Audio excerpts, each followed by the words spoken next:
Hi guys, I welcome you all to Insight Assist YouTube channel. I'm Vishali and we are continuing with part 4 of the current affairs that we are doing for CDS 1 2022. Okay, please make sure जितने भी parts हैं उनकी proper revision करो because जब तक revision नहीं करोगे चीज़ें याद नहीं रहेंगी. Make proper notes because the notes that you make you're able to remember it. एक picturization हो जाता है and that memory is created. Okay. Also make sure in case you're looking forward for the crash course for CDS or English course or test series, you can download Insight SSB app. There is a link for the same down in the description box. Please download the app and you can avail the courses. And also there are a lot of coupons that are available as of now. You can avail them too. Talking about Apple devices, a lot of people ask me कि ma'am Apple device में कैसे login करें. So for the same you have to download Class Plus app. Okay, in Class Plus app आपको ORG code का option नज़र आएगा. So in this ORG code आपको डालना है XVVEL. And once you put XVVEL, you can use Insight SSB on any Apple device via Apple Store. Okay. Now we'll begin with the questions. So the first question is, which union ministry launched this scheme for economic empowerment of DNTs SEED? अब सबसे पहले question आता है, what is this DNT? What is this SEED? Okay. So if I talk about this, SEED जो होता है, this actually stands for Scheme for Economic Empowerment. ठीक है. Scheme for Economic Empowerment, ये है full form आपकी सीड की. Okay. And if I talk about DNTs, so DNTs क्या हैं? DNTs are actually denotified tribes. ठीक है. डी नोटिफाइड ट्राइब्स क्या होते हैं?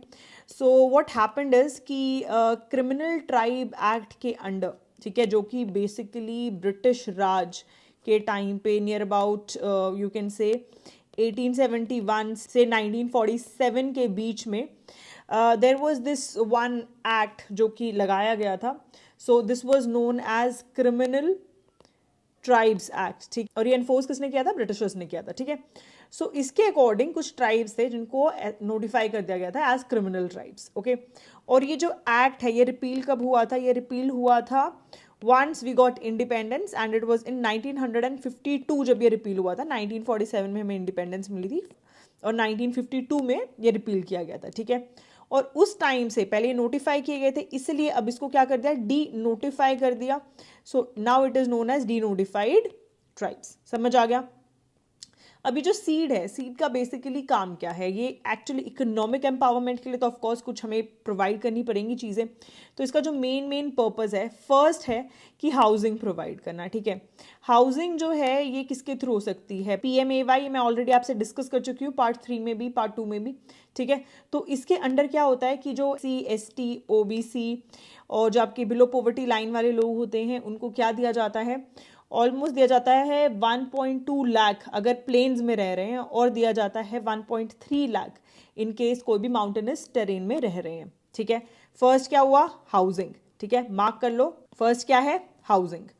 सेकंड चीज़ क्या है? सेकंड है health insurance. Okay. Health insurance के लिए कौन सी स्कीम है? सब जानते हैं अब, है ना? कौन सी? आयुष्मान भारत है ना. तो उसको हम क्या बोलते हैं? प्रधानमंत्री जन आरोग्य योजना, है ना. सो this is what Ayushman Bharat. तो इसके थ्रू हर फैमिली को आप जानते हैं 5 लाख रुपए दिए जाते हैं हर साल. ओके. Family wise. तो ये क्या है? एक इंश्योरेंस कवर है जो प्रोवाइड किया जाता है. सो हमारा क्या हो गया? सेकंड हो गया हेल्थ इंश्योरेंस. थर्ड है कि अब पढ़ाई भी अच्छी होनी चाहिए, उसके लिए क्या होगा? Free coaching. सो जितने भी बच्चे हैं हुआ प्रिपेयरिंग फॉर सिविल सर्विसेज या फिर IIT JEE एंट्रेंस, तो इनको क्या दिया जाएगा? इनको दिए जाएंगे फ्री कोचिंग. और इसके लिए क्या बात हुई है कि 5 साल के अंदर गवर्नमेंट जो है 50 करोड़ इसमें स्पेंड करेगी. ओके. सो फ्री कोचिंग हो गया. अब आती है फोर्थ चीज, that is livelihood initiatives. Okay. Livelihood initiatives क्या है? तो इसमें क्या है कि आप जो हैं उनको और भी अपॉर्चुनिटीज़ प्रोवाइड करें. लोग बाग क्या करते हैं? अपने जो ट्रेडिशनल चीज़ें वही फॉलो करते रहते हैं. जैसे अगर उनकी फैमिली में कोई साड़ी बनाता है, ठीक है, मतलब according to the weaving and traditional techniques, तो लोग उसी को फॉलो करते रहते हैं. एंड एज वी नो कि ये इतना ज़्यादा उनको मनी फेच नहीं करता है. ठीक है. या फिर कोई कॉबलर है तो वो कॉबलर ही बन रहा है. तो that is the case that is happening.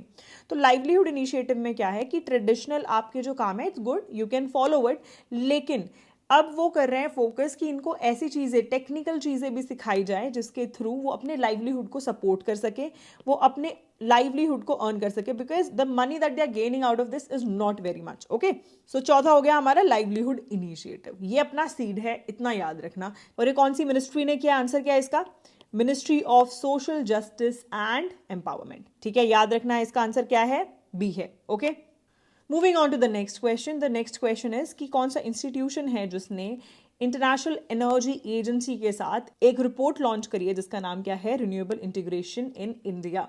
ठीक है, अब देखो इसका आंसर क्या है। सबसे पहले हम IEA के बारे में बात कर लेते हैं। एज यू गाइज नो कि हेडक्वार्टर्स टू इंपॉर्टेंट, जितने भी इंटरनेशनल ऑर्गेनाइजेशन है सबके हेडक्वार्टर्स बहुत ज़रूरी हैं, प्लीज़ याद कर लेना। तो इसका हेडक्वार्टर्स कहाँ है, पेरिस में है। ठीक है, और ये फॉर्म कब हुआ था, 1974 में जो है IEA फॉर्म हुआ था। ठीक है, इसने किसके साथ ये रिपोर्ट लॉन्च करी है, इसने लॉन्च करी है नीति आयोग के साथ। तो आंसर क्या हो जाएगा, B, that is NITI Aayog. Okay, moving on to the next question. The question is hurricane का नाम क्या है जिसने अभी रिसेंटली हिट किया है यूनाइटेड स्टेट्स ऑफ अमेरिका को, गल्फ कोस्ट जो है उसका, लुजीनिया का, वहां पर उसने हिट किया है। तो क्या है इसका आंसर, देखो इसका आंसर है एडा। ठीक है, अगर मैं एडा की बात करूं, एज यू नो कि बहुत ज़्यादा नेमिंग वाले क्वेश्चंस आते हैं, वो स्पेसिफिकली आते हैं जो ट्रॉपिकल साइक्लोन्स हैं अपने इंडिया के साइड के।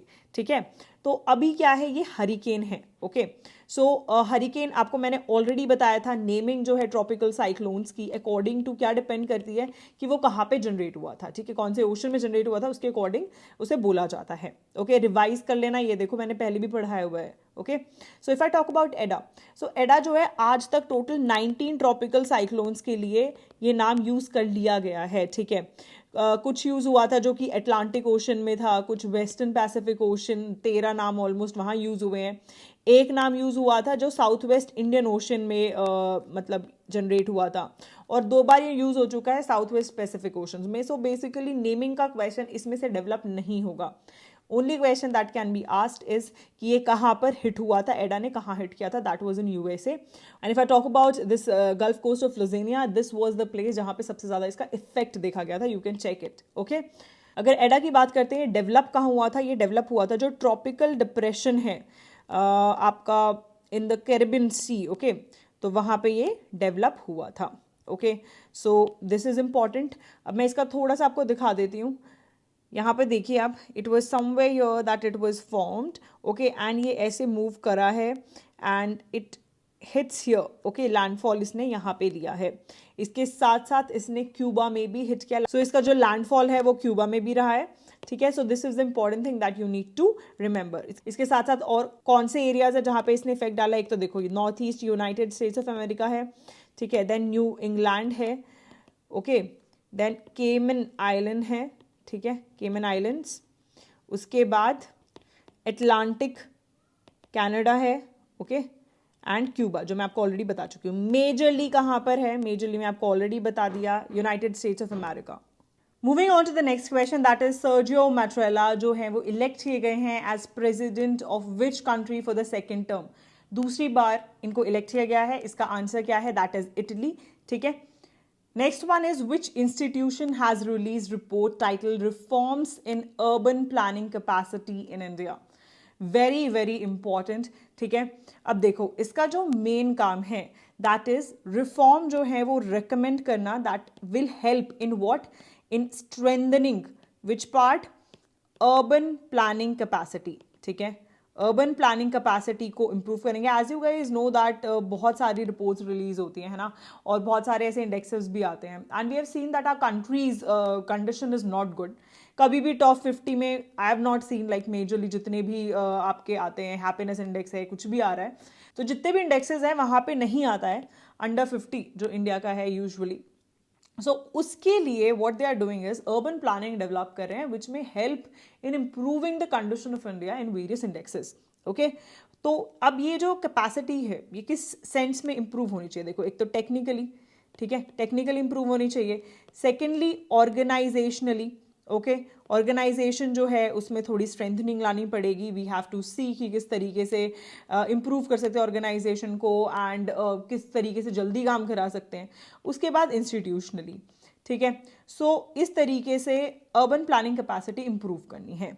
ओके अब आप इसका जो आंसर है that is B, NITI Aayog. तो नीति आयोग ने रिलीज किया है और ये कुछ इस तरीके का डॉक्यूमेंट है। अब I wish to tell you one thing, ये ऑफ कोर्स सीडीएस वगैरह के लिए इतना ज़्यादा इंपॉर्टेंट नहीं है, सिर्फ आंसर याद करना कि नीति आयोग ने किया है, मोर देन इनफ। लेकिन if I talk about CAPF and जो भी लोग यूपीएससी सिविल सर्विसेज की प्रेपरेशन कर रहे हैं, so for you guys this document is too important. Why? Because आपने देखा होगा सीएपीएफ में आपके पास बहुत सारे एसेज वगैरह आते हैं। तो उसमें क्या करेंगे आप, ये हमेशा जो एक फ्रंट पेज होता है, ठीक है, जितनी भी रिपोर्ट्स आती हैं उसका ये एक बार ये पढ़ लिया करो, क्योंकि इसमें ना वो बहुत सारी ऐसी चीज़ें लिख जाते हैं जो आप डायरेक्टली कोट कर सकते हो। और डायरेक्टली कोट करने का क्या फ़ायदा होता है, when you quote these things in your examination it shows how well learned you are, and specifically any report that has been released by Government of India and specifically Niti Aayog. Niti Aayog is too important. It is a think tank and it is the one which is actually looking out for the development of the country. Okay, 5-year plans हो, नीति आयोग है, so we need to look out for this. Okay, तो आप लोगों के लिए एक छोटी सी advice है ये बीच में। Now before moving forward, I wish to tell you guys कि आपका CDS 2022 GS Batch 2 already available है। जिसको भी दिक्कत आ रही है एक सब्जेक्ट्स में like history, polity, geography, you're facing any issues, we guarantee you 40+ marks। बहुत limited content है, smart study के through we focus on examination and we just focus on the areas that are too important for the examination. So कुछ ही limited videos हैं, उनको cover कर लेना। अगर समझ नहीं आ रहा कहाँ से पढ़े, क्या पढ़े और एग्जाम के लिए क्या important है, so you guys can go for this particular course and I'm sure it will be very very helpful for all of you. Moving on to the next question, in which Indian city menhir from the megalithic period has been found? अब सबसे पहले मेनहिर क्या होता है, ये क्या होता है, एक लार्ज आप स्टोन टाइप स्ट्रक्चर देख सकते हो जो कि मैन मेड होता है, ठीक है। It is basically upright stone. और ये कैसा हो सकता है, एक मोनोलिथ भी हो सकता है। मोनोलिथ का क्या मतलब होता है, एक सिंगल स्टोन से बनाया हुआ, ठीक है, या फिर ये ग्रुप ऑफ स्टोन से भी बनाया जा सकता है, ठीक है, but it should be man made, ठीक है, और बड़ा सा एक स्टोन स्ट्रक्चर होता है बेसिकली, ठीक है। अब ये फाइंड किया गया है in which city, so the answer for the same will be Basrur, ठीक है, बसरूर में फाउंड किया गया है। ये क्या है, ये एक ट्रेडिंग सिटी थी, ओके, ऑफ मेडिवल इंडिया, ठीक है। सो मेडिवल ट्रेडिंग सिटी थी और ये कहाँ पर है, ये कर्नाटका में है और इसमें बहुत सारे टेम्पल्स हैं, ठीक है, lot of temples are there. और अगर मैं बात करूँ बसरूर की तो ये यहाँ पे उडुपी वाला जो डिस्ट्रिक्ट है यहाँ पर है ये, ठीक है। इसके साथ साथ अगर बात करें ये जो मिला है मेनहिर, ये कहाँ मिला, इट इज़ वेरी नियर, जैसे मैंने आपको टेम्पल बताया, तो टेम्पल भी बहुत ज़रूरी हो जाते हैं। ये कौन से टेम्पल के पास मिला है, ये मिला है नियर वेंकट रामना टेम्पल, ठीक है, तो याद रखना, वेरी वेरी इंपॉर्टेंट।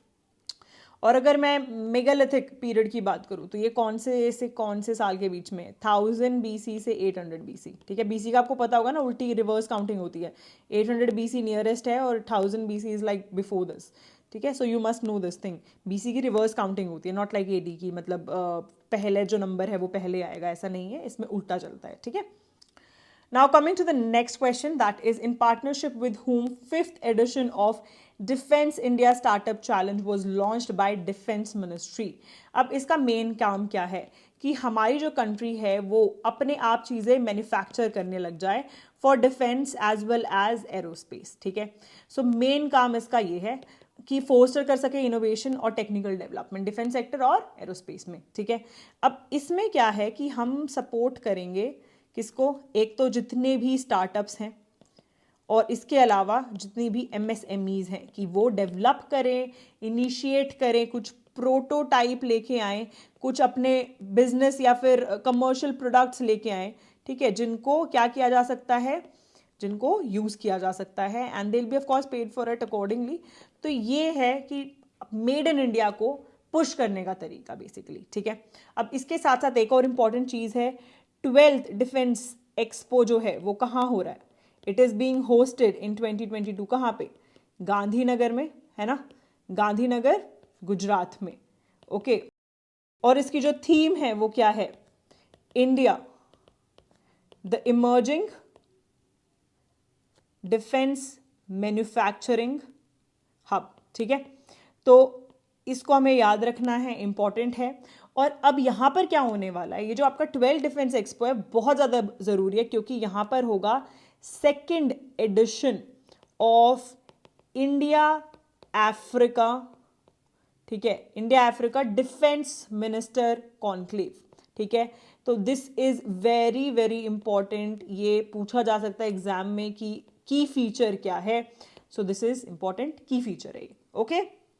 अब इसके आंसर की बात करें, किसके साथ पार्टनरशिप की है, तो इसका आंसर आएगा A, Atal innovation mission, okay.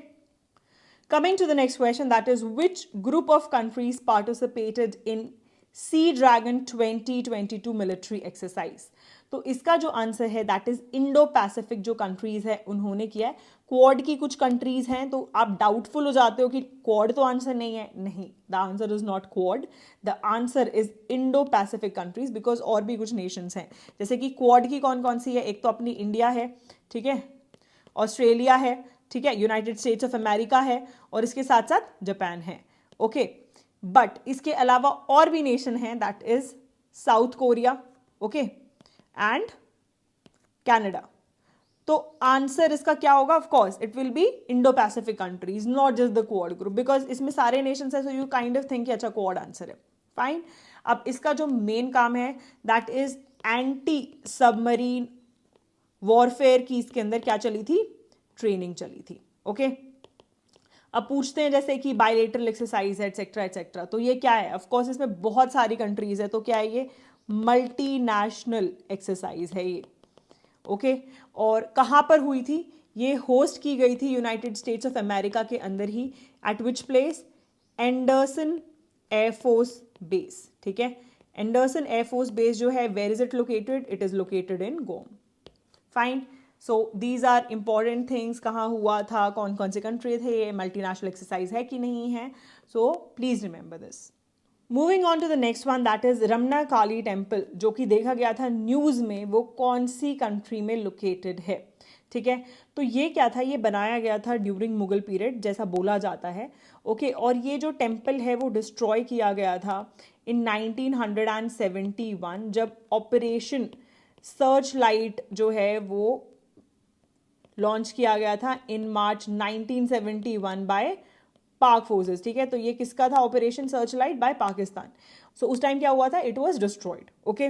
अब रिसेंटली क्या हुआ है कि इंडिया के जो प्रेसिडेंट हैं वो जाके और इसको इनॉग्रेट करके आए हैं, ठीक है। ये अब क्या हुआ है, रिकंस्ट्रक्ट हुआ है, बिकॉज इट वाज पहले demolished, so now it has been reconstructed as Kali temple, in which place, Dhaka, okay. So 50th anniversary भी रही है, as you guys know. 50th anniversary किस चीज़ की रही है, victory of Bangladesh and India in liberation war, ठीक है। तो टोटल 50 साल हो गए हैं, है ना। और रिलेशनशिप जो है बिटवीन इंडिया एंड बांग्लादेश, उसको भी 50 साल हो गए, that is very good relationship, India has helped a lot. तो इसका आंसर क्या है, डी, बांग्लादेश, ओके। तो इंडियन प्रेसिडेंट जो है during the 50th anniversary year जाके इसको क्या करके आए हैं, इनॉग्रेट करके आए हैं, okay. Moving on to the next question, that is Harbinger 2021। ये ग्लोबल हैकाथन है जो अनाउंस किया गया है इंडिया के किस ऑर्गेनाइजेशन के द्वारा। सो जो RBI है इसने इसे होस्ट किया है एट एपिक्स प्लेटफॉर्म, ठीक है। और ये इसका फर्स्ट हैकाथन है, ठीक है। सो इट इज RBI का फर्स्ट ग्लोबल हैकाथन, ठीक है। इसकी अगर थीम की बात करते हैं, theme is very very important. Theme क्या रही है इसकी, स्मार्टर डिजिटल पेमेंट्स, ठीक है। ये आपकी इसकी थीम रही है। और अगर हम ऑब्जेक्टिव की बात करते हैं, तो इसका मेन ऑब्जेक्टिव क्या था, ये आइडेंटिफाई करना कि क्या सोल्यूशन हो सकता है या फिर क्या बिजनेस मॉडल हो सकता है, ओके।